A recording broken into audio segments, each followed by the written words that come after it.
The wife of an Islamic State group recruiter has become the first person convicted under a law criminalising the refusal to stand for a judge in Australia. Moutia Elzahed, 50, raised a finger to the sky to perform the salute outside of a Sydney court after the proceedings. She was found guilty of 9 charges of disrespectful behaviour during previous court hearings she was involved in.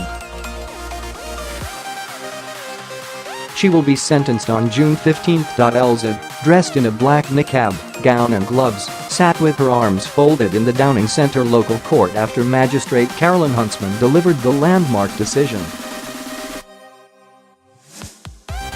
New South Wales introduced the law in 2016 after several Muslim defendants refused to stand for judges, citing religious grounds. The magistrate found Elzahed had repeatedly and intentionally flouted the established court convention in 2016.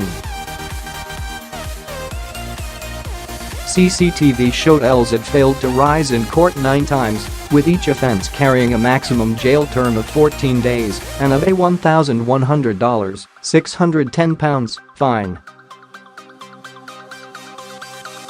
Elzahed said she only stood for Allah, but Ms Huntsman found no evidence she had acted on a genuine religious belief. No evidence was presented that the teachings of Islam compel this conduct, the magistrate said. Elzahed made an unsuccessful attempt to sue the state and federal governments on claims of police violence and wrongful imprisonment over a raid on her Sydney home.